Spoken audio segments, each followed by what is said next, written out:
I'm just an African boy just trying to do some design. Man, you're more than just an African boy doing some design. So, you guys, let me tell you who we're just hearing from. My guest is a Zimbabwean designer, typographer based in New York, who has invented writing systems rooted in African culture, designed the visual identity for the Obama Foundation. My mom is super proud about that. And the one thing that he is quietly doing is reshaping what African design looks like on the world stage. Ladies and gentlemen, please welcome Osmond Tshuma. Osmond, how are you doing, sir? I'm good. And I'm honored to be on this podcast. Yeah. Thank you. So, Osmond, let's start off Yeah. at the beginning. You're a Zimbabwean designer, typographer, art director who's built a career rooted in African visual identity. For someone hearing your name for the first time, how would you describe what you're actually trying to do with your work? I think sometimes when we look at design, we always look at from a different lens. Like we always think of, does it look global enough? Is it, whereas for me, I've always wanted to connect to, like grandfathers, like the people from the past, but also with the younger generation, because most of my work is like that. It's taking things from African cultures and traditions and then bringing it today and then reshaping, redesigning, rearticulating in a different way. And I always try to keep the essence of where it comes from, but then almost like repackage it to the current state, right? Right. But then I also want these two generations to be able to say, wait, I know that sign, I know this shape. And then this new generation needs to be, oh, wow, what is this? And then it links the two together. So my work is celebrating Africa. That's what I try and do. And then trying to almost like to say, as much as sometimes, for the past, it has been like design didn't exist in Africa. It was there, it's always been there. Sometimes just in different ways. So yeah, like that is what most of my work is. And I'm thankful that I've managed to get clients who come to me like for that, and I'm able to go crazy, experiment, try new different things. So yeah, so when you see most of my work, I think it's that. It's a celebration of Africa brought to now, a way of you to see Africa in a different way. Yeah. So growing up in Zimbabwe, I'm telling you, that visual culture is everywhere. Were you always drawn to visual communication, or was it something that you developed over time? I think I only realized this like when I was grown. Like I always say this when I'm talking to people, that I only learned of the idea of being a graphic designer only when I was like in my early 20s.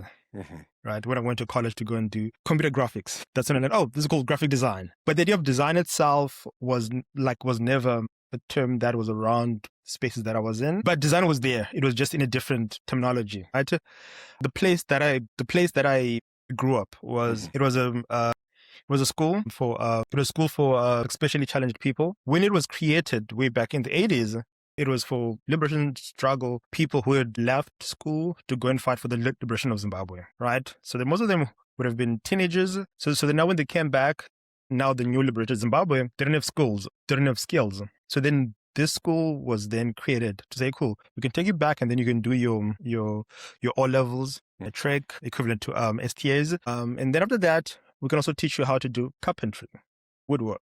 We can also teach you how to do garment making.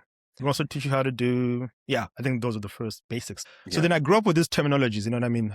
Garment making, which for me was just that. But later on now, it was like, carpentry was furniture design. Garment making was fashion design. And again, even that garment making, they actually designed the textiles. They dyed the fabric, they painted, and then they made the garment. So it was the whole process. Right. Because my mom used to work there, I'd go and see all these things, but it was never design. It was just garment making. The wood, the furniture department, the carpentry, like that machine would light up at 8:00, and then at 5 it will go off. Because we stayed around, that was the sign that it is 8, now it's 5. They're just coming home. Yeah. So literally that was that, right? And then around the school, there was some bit of if you look if you visit Nico right now, you'll still see some of those visual cues that you can almost link it to my work now. Because now when I look at it, I'm like, wow, it was there all along. Yeah. It was there all along.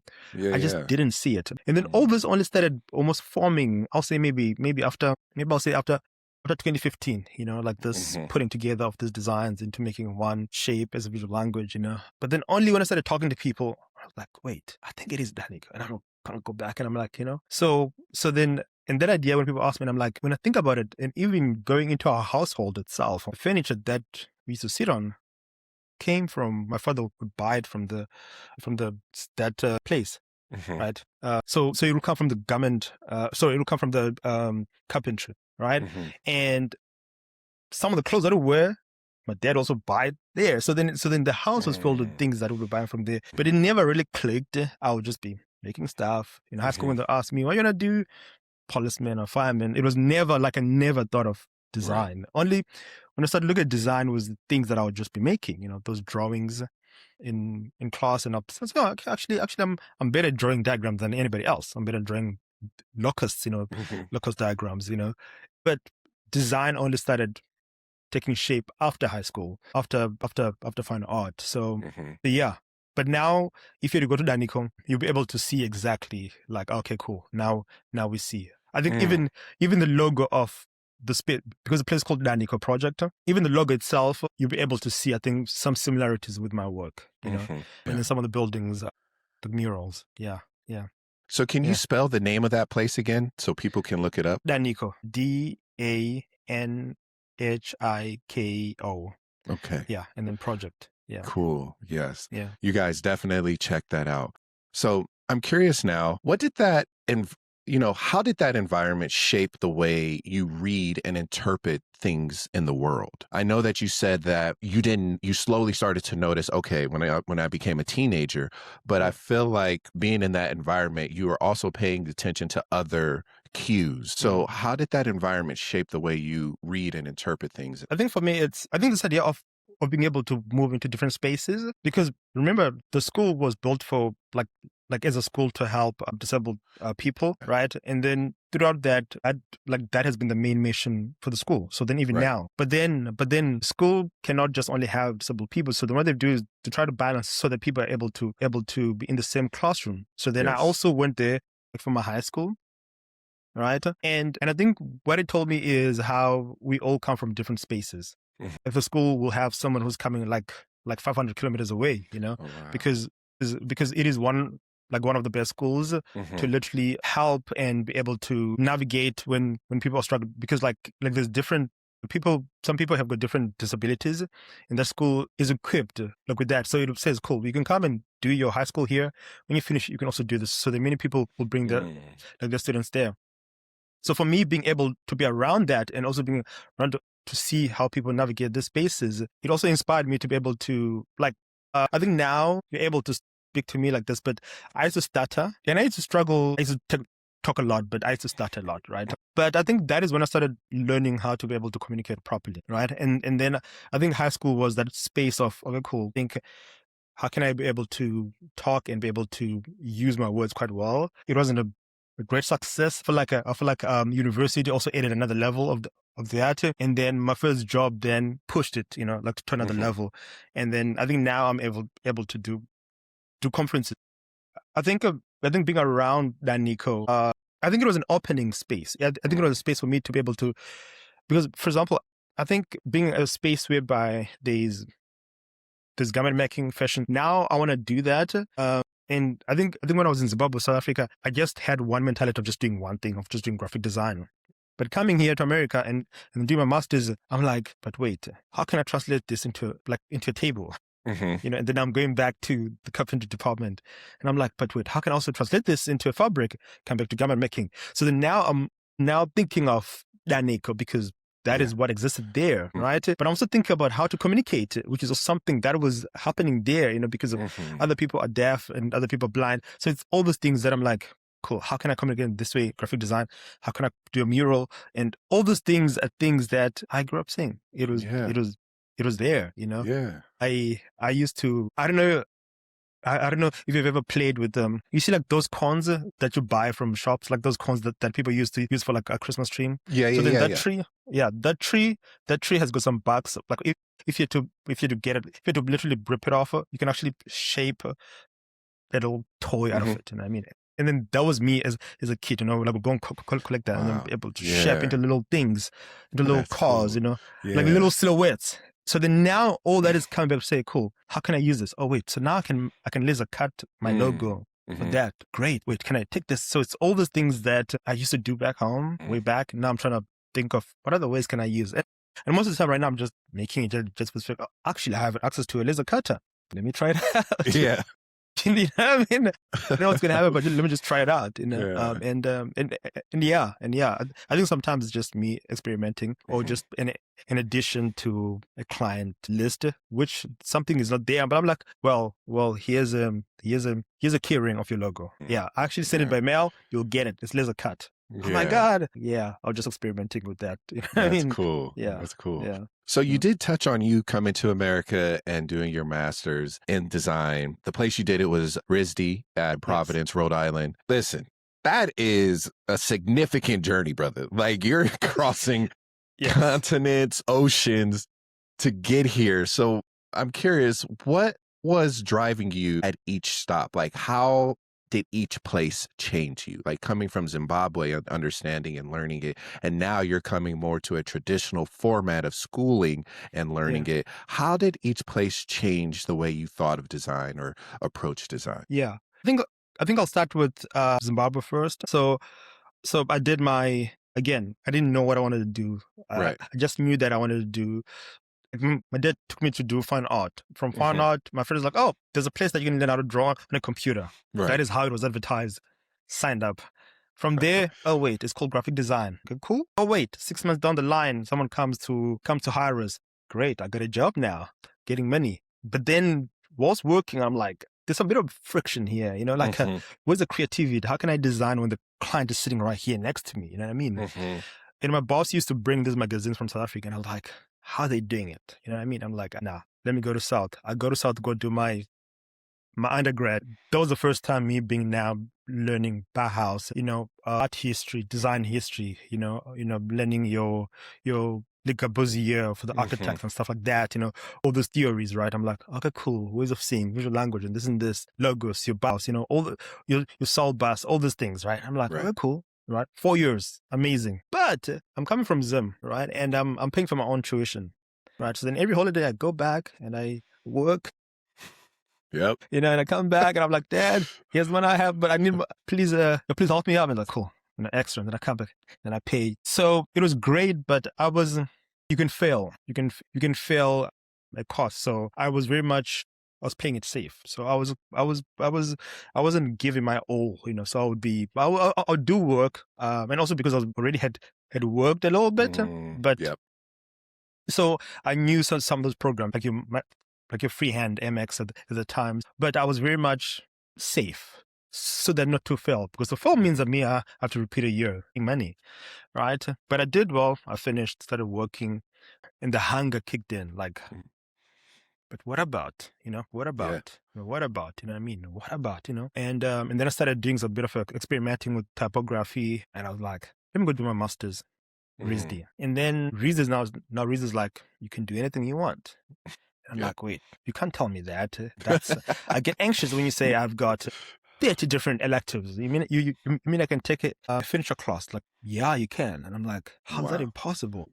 Okay, cool. I take it. I take that. And the idea that I'm doing graphic design, this core, and I'm able to tap into these other spaces was beautiful, because, and even the statement that I wrote them. I wanted to come and experiment. I wanted to come and experiment. I just want to try things out, and I did. So every single place was almost like a pathway. I think I wouldn't be to RISD without any other part. And I was in South Africa for a very long time, from 2010 to 2023, in and out. So every single part had its own chapter. Zimbabwe was literally, almost like the introduction. South Africa was the core of graphic design, and I feel like RISD opened up the typography sign that was there, but I hadn't really dug deep to actually open it up. And only now do I remember playing with typography. I remember writing a birthday card for my dad, trying to do lettering, but never really articulated it. So then now RISD opened that, so now I'm more pushing into the typographic scene. Yeah. So, yeah. So did the institution fully like understand what you were doing? Because you have like, I understand it. It's like you're literally coming from cultural design to a more Western design philosophy and theology and thinking. So did the institution fully understand that, hey, I'm experimenting and I'm coming here because I have this hunger to know more? Or was it kind of like, hey, you got to learn this Western ideology of design? What was that for you? Because I know that's a tension all in itself. Yeah.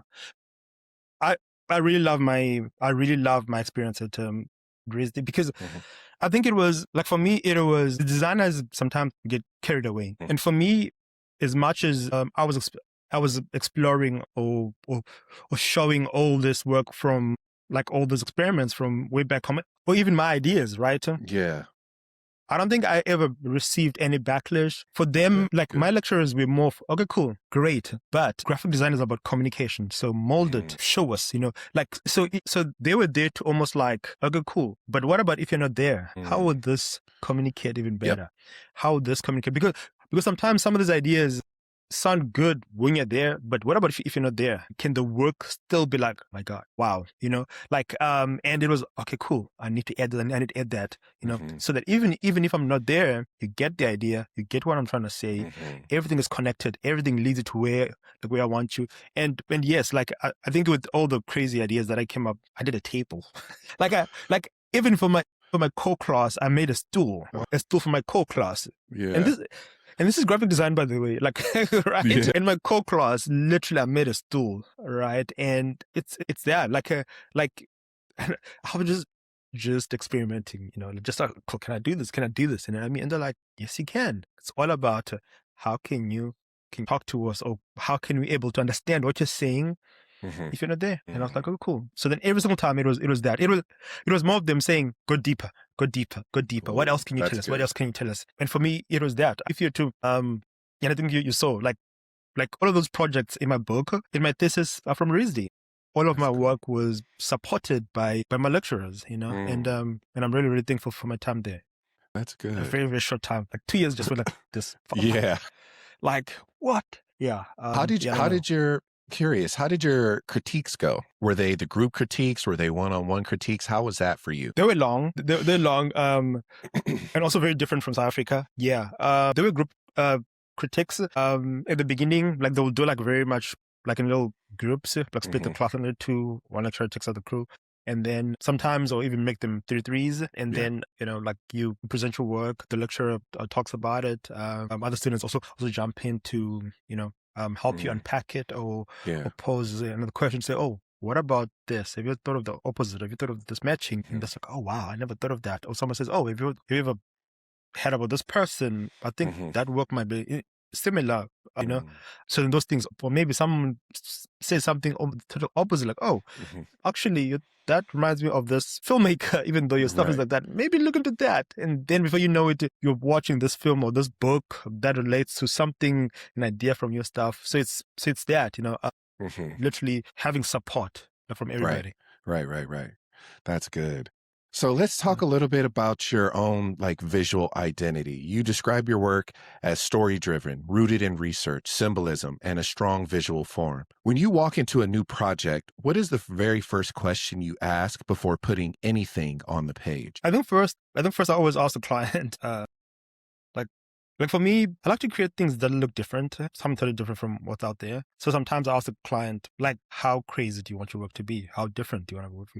Or do you want your work just to be the same as everyone's work, to be literally the same as everything that is out there, like, oh, cool. And most of the time, because they've come to me, they've seen my work. And for me, it's, for example, let's say it's branding. It's always like, what can you celebrate in this instant through this brand? Yeah. And sometimes the name has an idea, and sometimes they have a strategy that talks to that. Sometimes I even create a strategy, simple line strategy. And then I start researching. That's the part that takes long, because then I'm trying to link the company. Sometimes the company might already be operating, right? So then now it's like a rebrand, and it's trying to find a strong link to what this mark will be in the company. And sometimes I can find it. It's a good marker, but sometimes I can just use the mark as it is. For me, sometimes I like to create new marks. I can get a new mark. It's a Sankofa symbol, or it's an Andingra symbol that represents peace. And then this company talks about peace in, I don't know, peace in animal conversation, wildlife, right? Like a cool. And then how does that look now? Right. In every single step, I'm always asking very, very much critical questions. Who does this work celebrate? Does this work attack anybody? Is it offensive to anybody? Is this work religious? I try to stay away from any religious work. Are this practice still good right now? Some practice were good way back, but now they aren't right because now we're like, no, that practice doesn't make sense now, or that was cruel. So then it's always those things. I'm always, and sometimes I even reach out to people in those communities to say, the symbols that I found. I'm thinking of this symbol. Symbols. I know the symbols mean this, but do they still mean the same way? Have they transcended the meanings? Some symbols change over time. Yeah, most definitely. Over time. Yeah. I pull up look for some writings. Yeah. And then I start breaking, putting them together, upside down, cutting in half, or adding this, adding that. It then becomes this trying to create a new synthesis, Yeah. This plus this to create something quite different from what the Western design is. It's almost like removing things to just this little thing, this dot to this dot represents that, But for me, I'm trying to keep a little elements of this identity, That's the storytelling part, right? Exactly. That's the important part. And it's almost like if you could, if you could analyze it very much, like the study of signs, like being given a sign or being given something, and then you had to analyze it and say, cool, this means this, the red means love. Then the use on this T-shirt by Justin, the red could mean something else. You know what I mean? Like the letters aren't written straight; they're upside down.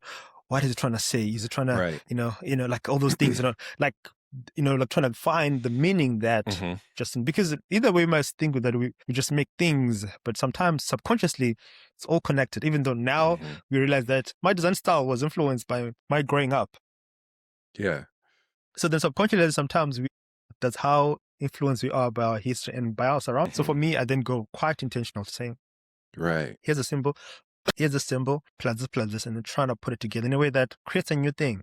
Trying to create unique symbols in essence, Yeah. Right. So I'm curious, when you're on this journey of creating these unique symbols, like, what's the real difference between designing something that looks good and designing something that actually means something? Because you just broke it down. You said Western design takes away to this little dot. What you're doing is actually giving a whole story to this little dot.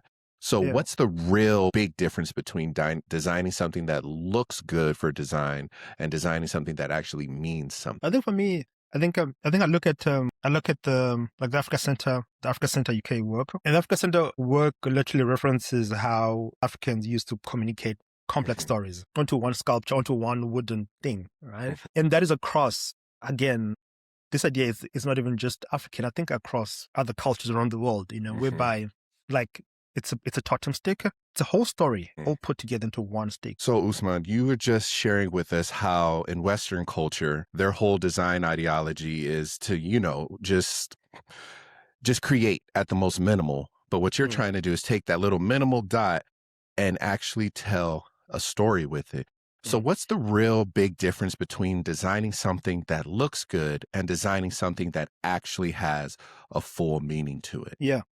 Like for me, it's, and again, like to your viewers, I don't mean to bash Western design. I also have moments where I'm like, let me go minimalistic here. But I think for me, I think I just love embedding stories into the things. And I think it's just a way of telling much more complex stories into something. And also, I think it also just makes your work stand out. Everything is just going minimalistic. And then you then show up with, here's my work, which is this and this and this and this, you know what I mean?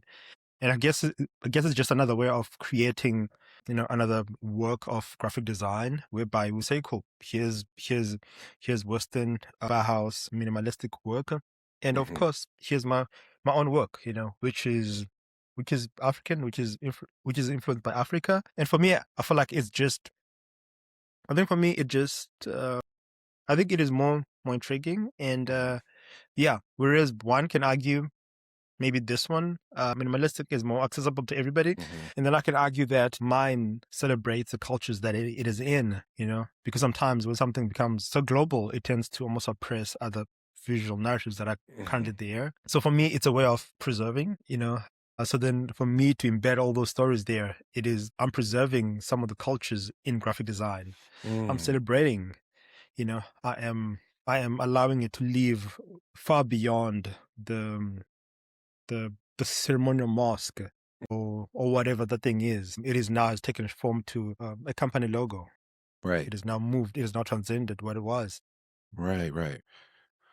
Now, with you transcending and making all these things happen, how do you balance that depth with accessibility for an audience that may not share that cultural reference? Because a lot of what you've been sharing with us is how you and it's just like kind of like it's part of like your story where you said, Yes, yeah. you went to a school that was to help people that didn't have the tools. They needed to learn how to do this. And then you said you had a stuttering problem. So I feel like you're very much aware of accessibility in your design. Yes. So how do you balance that depth with an audience member who may not know, like, hey, I don't have a stuttering problem, so I don't know how to design for that, or how do I design for someone who's blind, or how do I design for someone who is dyslexic? But I feel like you're very intentional with that. So how do you balance that depth? Like I think for me, it's some most of the time my clients' work will be they'll be talking to Africans sometimes. And for me, it is super cool. If you're talking to Africans, say, then why don't you talk to them in their own language, right? If you were to go to China, what would you speak? Right? Yeah. Chinese. If you go to Russia, you'll speak Russian, right? So if you go to Africa, why should you speak English? Right. Why should your strategy still be based on the American strategy? You see what I mean? You have to morph and be like, oh, cool. So I am in this village, right? And these guys see red as a burial color, the same way that purple has a different meaning here in other countries. You go to India, in one region, the way that they write is different, right? So then also, then that'll mean that every single place will have its own strategy. So for me, that is how I see it, to say, if you want to talk to people, talk to them in their own way that they want to talk. So for me, it's like, oh, cool, you come to me with the branding, right? And then you are this company, let's say it's it's an AI company using the lab right now. And they were like, we want to create solutions for Africans, AI solutions for Africans, because right now, the problem was South African companies were using AI systems from America and Europe that had information. See what I mean? That doesn't work. Yeah. It's not trained to your culture. It's not trained on your language. Exactly. Right. So but then again, that is how we do things most of the time, right? So we can buy, like the same way that some of those cars are designed to work to be configured for cold weather places. I'm not configured for very hot weather spaces, right? So for me, then, so cool. So you're creating this AI, great, right? So then how can I create a logo that speaks to that, right? And for me, it is then to say, cool, who's your market? How can I create something that would speak about that, right? And for me, that is that, like it's almost another way of almost like marketing. Yeah. Like you look at Lay's in China. It says Lay's, and then you also write in Chinese. Yep. Right. Because they know, we are now here. You're catering to a different audience. Yep. Exactly. And you have to. Sometimes certain cars or certain clothes, sometimes they'll drop a certain model only for a certain region. And sometimes they'll bring back a model just only for a certain region. Right. And that's it. Because this market loved this brand from 1992. We're going to bring it back and we're going to celebrate that. Yeah. You know what I mean? Yeah. Yeah, and for me, that is how I've been seeing graphic design, or like this thing saying, like, for me, I think because I've been doing it just becomes simple. It's like like it is simple. Like you go to China, like literally speak Chinese, and you will see, oh my God, you speak Chinese? You know what I mean? Yeah. Because then like, wow, and that's it. Like I've heard people be like, you designed that logo. Have you been to Nigeria? I'm like, no. Like, but how? But Right. like, how did you, I was like, I did quite a lot of research, and I was like, wow, like Yeah. that was a client, you know what I mean? Client reached out to me, I did the work, and she's like, wow, I'm impressed. Because then I It's was you. able to articulate Yeah. a certain ceremony that's been done. It's because of the research, right? Right. And again, I have to be very sensitive about some of this because I'm not there. It's intentional research. It's not like, Yes. it's not just trusting whatever Google or search engine you have. I tell most of my students, and I've shared this in other conversations, it's like, sometimes you just have to go outside and get off the computer. Go grab Yeah. a book, go to a library, walk in these communities, Mm. go to these places, see, sit, smell. And if you're unable to do that, a lot of good stuff is hidden in books. If you Yep. just grab a book, it'll tell you a lot. Yep. And so that intentional design comes from just wanting to do that brand or that community justice. Yeah. That's Yes. that's what I'm getting here from it. Yeah. Yeah. And for me, sometimes like some of these cultural things, like professors would write a not long dissertation. Sometimes the document is maybe like 10 pages long, just about, for example, the significance of the kola nut, right? That's like a certain fruit that is of great significance like in Nigeria. And so sometimes I just look for those academic papers, and then try and read much, you know what I mean? And if I feel like this might be something that I might use, so that when I present the work, I'm not just saying, here's the logo. I break Right. it down. So then here's the idea. Here's what you told me. Here's the idea. Here's what I'm trying to think. I did the research. I saw this. And then I saw this. And I was like, how do we bring it together? But what's the significance? Wait, the kola nut. Here's what the news. And she was blown away, because I put myself as part of the people cool. that she'll be talking to, Yeah. Yeah. And And literally, and so that she understands that I'm not just creating just something, just say, here's a logo, thank you, another logo done for the week. And it's more that. I think for me, every time when I'm taking a project, it's it's part of me, and maybe that's why I'm too slow. But for me, it's like it's my baby. I need to be make sure that in everywhere the work that I put out, it's not, even if it's for Nigeria, if it's for this country, that whoever receives it is like, what? This person's not from here, but they've done such a good job that like, okay, cool. I'm happy. Whoever the person did, I'm happy. You know what I mean? Like, yeah.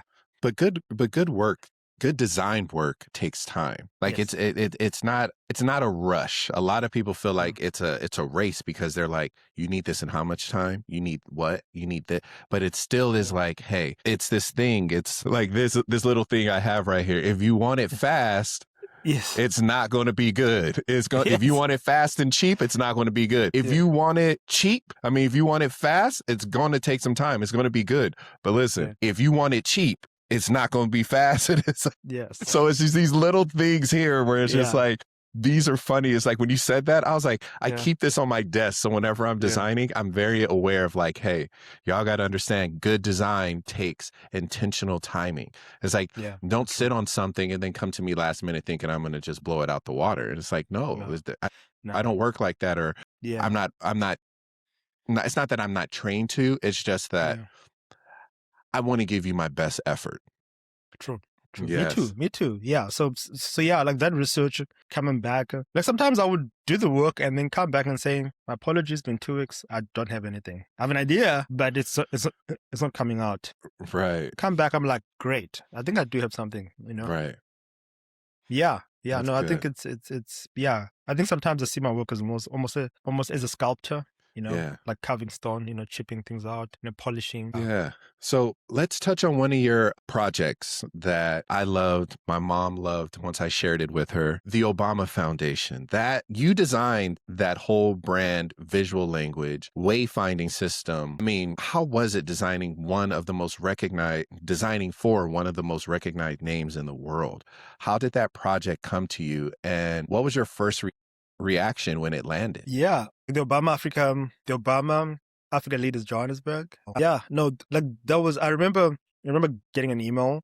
At that time I hadn't, I was in South Africa. I'm working in and out of Johannesburg at that time. And I first got the email and I was like, Obama Foundation? This scam. Just come on, it's a scam. I feel like I think I think I might have lost like a lot of potential clients because of that. I'm like, no. But that's the thing. I was like, nah, I don't think so. And then I googled the person. I'm like, yeah, and then popped up the link. They're like, okay, cool. Yeah, the person who was to the Obama Foundation. I'm like, cool. Let me reach out. And then turns out to be real. Yeah, no. The Obama Foundation work it woke me up. It was a moment whereby the universe was like, Oz, you can do more things. Because I think that project took me from 0 to 100, like we see your value, we see what you can create, and even the elements that we created, and then they came back again the next year, and then I was like, okay, so I'm good at this. You know what I mean? And I was like, okay, maybe I need to go in full time. And the work was amazing. I think I was able to, and I think that if I had to think, and I think that is maybe that is the first time that my visual language started forming, that project. If I recall properly, I think that is when it started forming properly. I think I had done another project before that, but I think that one was where it started not forming, pulling quite a lot of elements into one thing to create almost like these murals, visual language. Yeah. But I think that project gave me confidence in my work. Also knowing that I'm able to get an international client. And even because I found me through Behance, and even my Behance at that time didn't have a very strong presence. I had some work there, but I hadn't been putting even some of my stuff that I was doing. But after that, I was like, okay, let's update that Behance right now. Let's put in more stuff out there. But yeah, I look back and I'm like, yeah, no, like, and I think everything else after that was just, okay, yeah, I got it. Yeah, because even the custom font, it was a suggestion that I was like, oh, we could also do this here because like they already have their own font, but it was just adding elements to it for the event, and they loved it. And for me, that is always something that I always do, whereby you get this quotation, but then I'm always throwing in other things there because why not? You know what I mean? Right. Why not a tote bag? Why not this? Even though those things were part of the budget, but it was all these other things that are like, I always get carried away when I'm doing a project. I'm like, what about this? What about this? What about this? And yeah, it was, and I got to see Obama in person, but not to talk to him. He was there and I was here. I mean, so yeah. Okay, that's cool, man. Yeah. I'm curious, how did you approach building a visual system that carries a lot of weight? I mean, listen, that foundation crosses enormous range of people, culture, and context. Like, was it just you solo? Was it a team? Like, how did you approach building this visual system? Oh, cool. So the Obama Foundation have got their logo, right? I think the Obama Foundation was having Africa leaders, and I think it was the first time they were having this event in Africa. So then what I created, branding was for that event, after the event, right? That's what I created. And it was to say, oh, cool, here's this event that is having, I think, almost close, I'm not sure, maybe 200 of the best entrepreneurs, those people who across Africa are going to be in this one place, some projects running, mentorships and all that. And one, it was to say, it was also supposed to almost like center it in Johannesburg, and then that was the hard part, like creating this mark that also includes the Obama Foundation logo. Yeah. So yeah, I did many variations, and then like we ended up with that one with a necklace around it. And again, I think the hard part was how to create something that's going to also have another logo that's already been done, and also have these things work together. So then that was the first part. After that was then how to then create a visual language. And for me, so I think most visual languages now are very much simplified, They're very simple, that's subtle. And again, I always like to go crazy. Yeah. And yeah, it was do you mind if I share it so I can pull it up so see it? Okay. Let me share it with you. Okay, here we go. Because this is what I have pulled up right here. Yes. Yeah. So yeah. And I think I'm trying to remember if this was the second year or the first year, but yeah, this is 2018. Wow, almost 8 years ago. So yeah, it was. I think first is great. Is creating the pattern first. on Mhm. the logo first, after logo, then the pattern. Mhm. Then it's now breaking the pattern apart and then placing it into different places. For example, Yeah.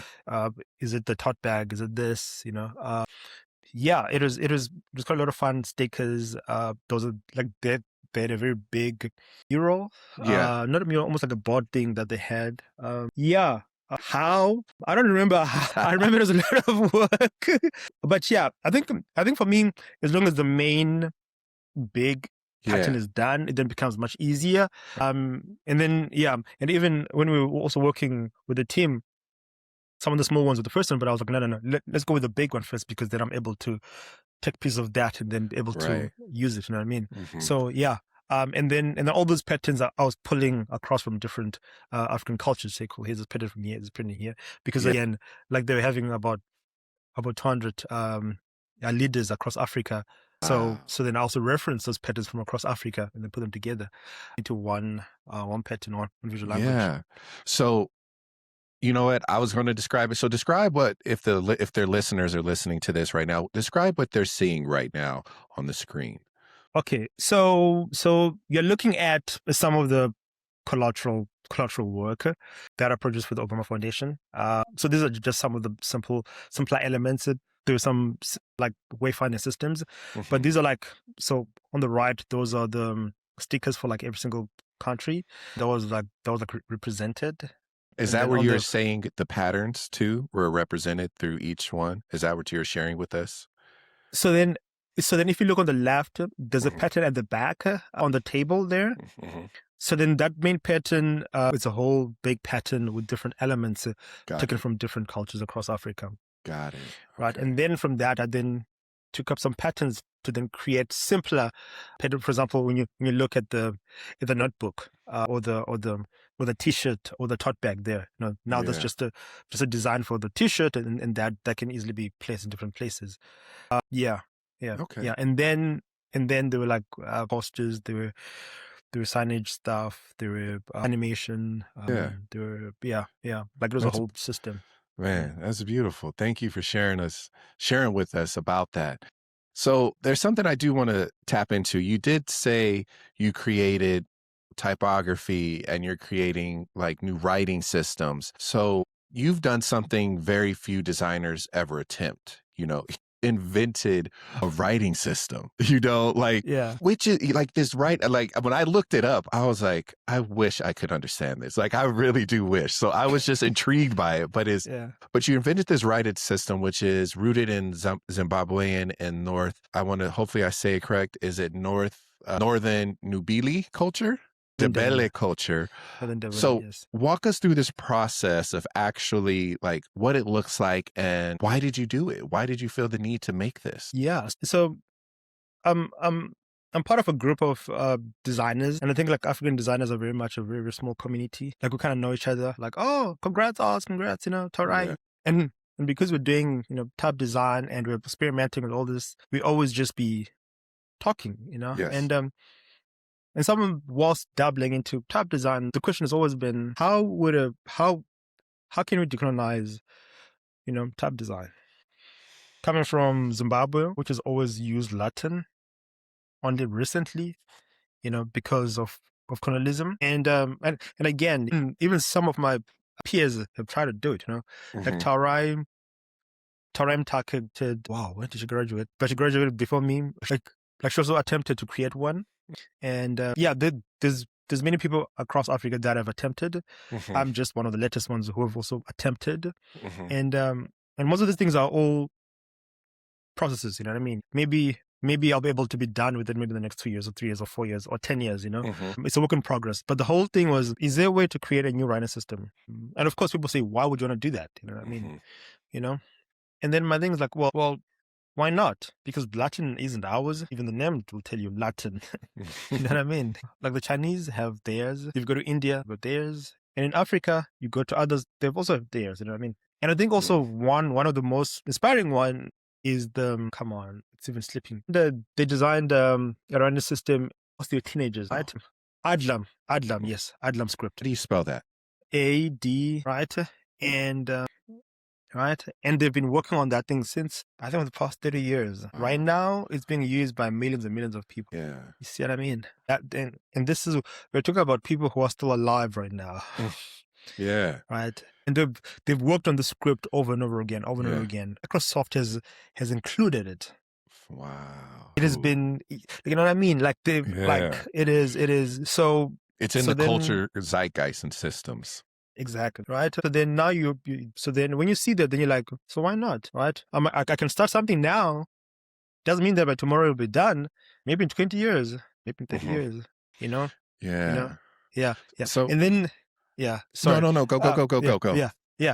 And then it actually circles back to your other question in another different way. Remember when you asked about, like you asked the question about accessibility. What about for those who don't understand? Yes. Right? I was about to just ask you about that. I was just going to ask you that. Okay. Right? We're not going to be able to understand every single thing, right? And when I create work, it's usually creating for the community that I'm creating for. Target market, we are selling phones to this group. I want to create to this group because they're the one that we are talking to in this region right now. But what about somebody from outside the group who wants to know about this, right? Definitely then they can come and learn from it. Because the fact that you're going to be able to see this and be like, wow, what is this? Then you're going to be pulled in and you're going to be able to understand what it is. For me, right now, I'm still trying to figure out how to finish this writing system. And I know the complexities to sell it even to my people to say, here's what I'm creating. Use this. Use this. Yep. But I can't create it alone. I have to go back to the people and say, because my script, it's about archiving the Ndebele culture, right? Some of the things we're not doing anymore. Meaning in the next 10 years, 20 years, nobody would have known that the Northern Ndebele people used to go to Njelele to go sing and dance for the rain, right? So then things like that, right? We're moving. People they're leaving, being traditional. They're becoming more religious. What happened to those religious things? That's what I'm trying to put and almost embed into these marks. Right, into this character, right? And so then my writing system is almost becomes an archival in a way, to say this character is inspired by this event. This character is inspired by this tool. This character is inspired by this, inspired by 4 people singing for the dance or whatever it might be, Right. Then becomes an archival that even when people move on in the next 20 years, that they're like, oh, we don't know what used to happen way back in the culture, but the writing system hopefully will be able to like to have that. You know what I mean? Yes. So yeah, that's my hope. It is an attempt, but everything always started as an attempt. Yeah. Now, I know through your own thesis with RISD, you brought up some things that are very important and poignant, but there's something I know through research and even through your own conversations is that there's a long history of the African visual language being erased or even misrepresented in the design canon. Now, with you taking on this tremendous labor of love, creating these scripts, how do you think the responsibility, like how do you feel about that responsibility that comes with creating this new script and new type systems with a very rooted African identity? Wow. Yeah. I think now the responsibility is now much better. The reason why I say that is because I did a project that was much more intense and I had to control myself. When I did the 36 days of type, well, no, it wasn't. It was the first project, Africa Love Letters, where I was celebrating every country's independence. And because I was chasing those countries' independence days, sometimes I'll be dropping 2 designs per day because some countries share. That became a lot. So I was stressed out. And then I had to tell myself, this is my own project. Right. Yes, I have to be very cautious and understand, but I was now sleeping late. It was during COVID. Oh, wow. Yeah. Navigating, cool. I know that sometimes other countries would have 2 on the same day and then another country on the other day. So now being able to do 3 projects before that, after that research, it just became a lot to a point where, and again, I was getting people from around, I was like, oh my God, I can't wait for this one to drop my country. Yeah. I'm like, thank you for the pressure. Thank you. You know what I mean? Thank you. But then that was love, Yeah. But then I had to be like, this is my own project. Good time. Even if you drop it not on the day of independence. Good, because before I was almost like chasing this, this adrenaline, like, Yeah, on the yeah, same yeah. day, then there's like 200 likes to The on likes will project. get you going, man. Those things will get you Exactly. going. You know what I mean? And then again, then start to understand that, people love detailed stuff compared to simplistic graphic Yeah, stuff. And I was like, I don't read much into that. So now I think what I've learned through my thesis is that most of the things are going to take time. I think when I was doing my thesis, I wanted to finish the writing system, and then yeah, my lecturers were like, the thesis itself is you saying, this is what I'm proposing for the future. right. Some of these ideas could change, they'll evolve. What you Yeah, present right now to us is almost like the first version of this writing system. And even if you look at like the Adlam script, the one that's done by Barry, it has evolved over time right. to to the one that was included in the Unicode Consortium. Yeah, It is literally has evolved, and even in that package, even when you check on Wikipedia, you will yeah. see what they presented before to how it looks like now. It has Mhm. evolved over time. They've fixed other things, they've removed other marks to make it much more simpler to write or to encode. So, and I think that released some pressure to say, yes, we know African work has to be represented in a certain way, but we also want you to be able to be healthy, because design can be very stressful. Yeah, it really can. It really can. So yeah, so I think knowing that not everything can be built in one day. Right. You do something right now. I think even now I'm learning to release things even if they're not finished. Like I released Sonka last year as a free trial. It's not finished. It doesn't even have all the characters. I gave it up for free. It's a way of saying, here's it. Version, I'll update it. I'll update it. It is fine. Yeah. Yeah. Is Doesn't need to be perfect. Is that what you did with your other one, Soke, and Sonka, yeah. is it Isiku? Did I say it right? Yes, Isigo. Yeah, Okay. Isigo. Yeah, So, yeah. like, you intentionally are making these typefaces and these symbols and images. So, like, what do you hope it does for people when you release these things? Like, I'm trying to create it. So, for example, when it comes to Isigo, right, I release it online for people to be able to see. When I do the second version, it'll then be, here's now the new updated. Here's what I've worked on. Here's what so then you'll see that maybe by the time we get to the fourth version, things we've gone out through a lot of iterations. You can and see maybe the that journey. fourth version could be 5 years, and then you are now able to track the journey. Here's this website for the first and the second, right? And then we're able to see that we're actually building literally things, kind of building in real time, literally building in the public, It's not, because right now, if I don't do it right, and somebody does it, I'm like, oh yeah, I don't know, I'm also working on it right now. What I mean?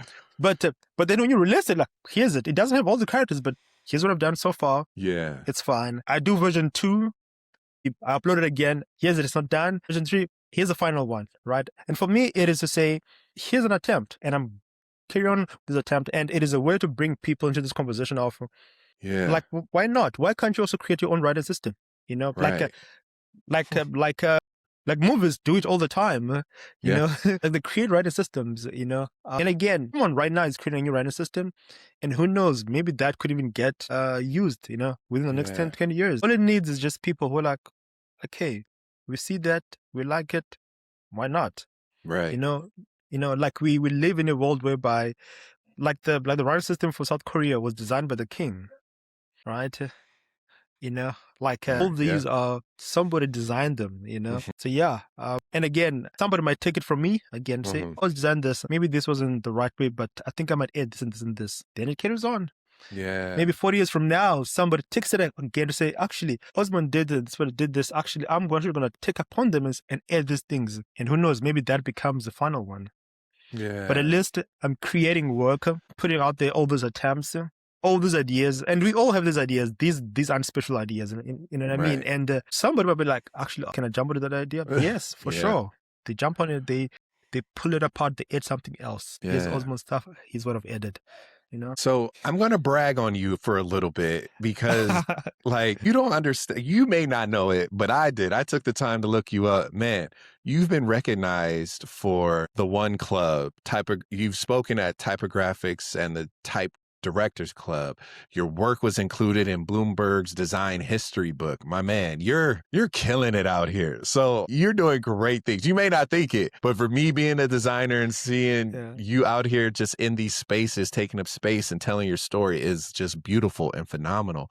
But I'm curious, how do you hold on to everything, your story, your culture, that thin little thread in all of your work when you're getting all these accolades and all this information that's like, hey, we need you, we want you, we love you. Like, how do you hold on to that? Or better yet, how do you not lose yourself? Yeah, like I think maybe it's maybe it's how I was brought up. I don't know, but I think I understand the reason why I was called in for the Type Directors Club. And sometimes there are moments where I'm like, what? Me? You know what I mean? You know, I'm a designer, you know, like I have quite a lot of like Stockholm, what is it called? Like imposter syndrome. And I'm like, are you sure me? You know? But I think now I do have much confidence that I did before, you know. Oh, but like nah, I don't think you guys talk about me. But now I'm like, yeah. And I think it's that. I then realize it's a type of thinking that I bring to the table. It's the work that I'm creating. It's the questions that I'm asking. Yeah, I think it's a curiosity that I also have. And for me, I think it's that, you know, just to create that work. And most of the time, it's because sometimes we create work that is so amazing that we don't even know how amazing it is, because to us, it's just that simple, right? Or it just comes naturally to you, right? Okay. But to others, it's not. You know, to others, like, wow, you know? Right. And for me, it's that work. I enjoy that work. You know what I mean? Even right now, even if I'm doing work that is totally different, but I still go back and then try and create that work, because that is work that brought me into the spaces, and that is work that I really love creating, and that is the work that I also would love to be known for. And also, even though as I'm moving and growing, I try to say, cool, how can I, you know, diversify into other spaces? How can I create something, but still bringing myself, you know, because I am an African. I do love certain things. I do like this, and I'm trying to bring that up. I'm always questioning, you know, how can we do 1, 2, 3, 4? Right. Yeah. And sometimes when I'm not sure what to do, I sometimes just go back and look at my work and be like, you did this before. Right. So you can do it again, you know? So sometimes, even when I'm talking to people, I'm like, go back and look at your work. Yep. And look at your best work and get carried from there, you know? Beautiful, man. So this is my fun little section I throw in right before we start to conclude things. This is my rapid fire section. So you give me the best answer possible. I've stumped 4 people. My number is getting there. I've got 4 people that were like, I have no idea what to pick. So here we go. Favorite typeface you did not design? Of course. Okay. I would say work by Trey Sales. Yeah. I think it's Martin. Yeah. I think it's Martin. Yeah, Martin, right? Yeah. Yes, that one. Yes. Okay. Yes. Zimbabwe, Johannesburg, or New York? So then actually today it's actually Zimbabwe's Independence Day. So then you asking me this. I told you I make it a little bit difficult for people sometimes. It depends. Okay. I'll let it slide. It depends. Yeah. So for today, what is it for today? Which one do you think? I'll say, okay, wow. Told you. Okay, cool. All right, cool. My answer is this. Emotionally, Zimbabwe. Okay. Design-wise, and then just cool space, Johannesburg. And yeah. Okay. Yeah. One design trend that needs to end immediately. Actually, I don't have one, because as much as I don't follow trends, I feel like there are events in time that need to happen, even though like I don't subscribe to them. Even though I would say like the use of I think I'll stop there before before I step onto people's toes there. Okay, let's see this one. Harder to design, a typeface or a brand identity? Typeface. One word that describes great typography. One word. Yes, great typography. You've seen a lot. You've made a lot. You're even coming up with a conversation, a creative language now for communities. That's a good one. Hey, that's a good one. Because you do it so naturally. So it's just like I'm still learning, actually. Like I feel like I'm still learning when it comes to typography. Literally, I'm still learning. But one great word for great typography, I think for me it'll be legacy. Yeah. Why legacy? I think that I think because for me that's what I try. I hope that my work will have that. will transcend time. Yeah. So legacy, maybe it answers it, but Good. yeah. So you spent your career not just working within visual language, you are building new ones from the ground up. What have you learned about what design can actually do for the world that goes beyond aesthetics? I think inspire. I think the best part of graphic design for me I think it's when there's a teacher from the UK who reached out to me saying that he's teaching 8-year-olds, 9-year-olds design art, and he's been looking at he was looking at black designers or black artists, and then he was like, oh, I found your work, and then he showed them my work, and then they did a project on me, and to see drawings done by 8-year-olds, 9-year-olds, articulating my work, and I was like, I never really saw it that way, like somebody looking at my work being like, wow, and this year, after releasing the Sequel font, we also published this book. Hold it up for us so we can see it, so people can see it. Wow, Black, Young, and Gifted. Yeah, right. And it's actually quite a very like an emotional thing. I think like sometimes how we don't know how much impact that we are to people, right? So I create work, and then a teacher in the UK uses like to inspire kids, and then kids do a whole project about that. She takes my font. I designed my font last year during the KBI incubation program, and it was just like a 6-week program, but it was amazing. And I was trying to make it a text typeface, but of course I'm always crazy. So then it ends up becoming borderline text and display, but always going to displaying. And she then was like she's a writer, and she was about to publish, and then she was taking a graphic design class, and then she was like, what about any African designers, and then the person in the class she was taking, she couldn't understand that, and then she just started doing her own research. She found me, she downloaded the font, and she used it everywhere inside. My goodness. Not telling you? She didn't tell you this? She told me, but then I was like, of course, maybe it's just gonna be like, one The part, cover you know what I or mean? something, Like, yeah. you know what I mean? Just a little, cover and then there. From the cover, the whole book, to the whole book, everything. That's you. That's yours. Exactly. That's And again, beautiful. remember, I published, say, it's not finished, here's it, but I'll edit it. But somebody didn't see it, as unfinished. Mm-hmm. You see what I mean? I published it, and I'm like, cool. I told myself I'll release something. For me, I'm saying it's unfinished. But to someone else, they For saw it them, as someone perfect. else. They saw it as Exactly. perfect. Wow, that's crazy. So then when I look at this, and again, as I said, I think RISD opened up this typography space where I'm like trying to create fonts and typefaces that I release, because we create things and just put it on a website. Releasing and letting people use it, the beautiful part, you know what I mean? And I wasn't even thinking of making italic, but they even had to make italic, right? And that is it's almost like what entrepreneurs say, like you make something, give it out to the world, and then people would tell you, you know what, you need this. So now, because they had to force italic, now it's like, okay, cool. So when I do the other edition, I need to make the italic version. You know what I mean? But the fact that they didn't see it as an unfinished project, they saw it as a finished. Man, this is published. It has an ISBN number. Yeah. And I look at this and I'm like, yeah. Wow, This, yeah. That's beautiful. So what is something about creativity you understand now that you wish you had a full understanding of when you were starting out? I think being able to do anything, sometimes I think it does help just do graphic design, but I feel like I think the system here in America, or sometimes like in Europe, whereby it's like your 2 core classes of whatever it is, architecture or graphic design, but you can take a ceramic class, you can take a finisher class, you can take I feel like that is good for creativity, because then through those electives, that's where you then are able to formulate all these new different things that we don't know about. You know what I mean? You're taking graphic design, and then you take an elective for chemistry. I mean, we don't know you take one for architecture, because you're taking all these things because of interest. We all have interests, Yeah. And I think as a creative person, we're like, oh, what about that thing was 3D? But then I don't have time. So then you don't. But then if you're in a space, I wish if I had in a space whereby I could follow up on that interest. I think things have been very interesting now. So yeah, I think that's the one thing that I think about creativity. It needs a space to spread, you know. And then if it finds its water hole, of course it will then come there, you know. But I feel like it needs, even the schools need to be able to say, cool, here's what you're doing that you applied for, but you can spread.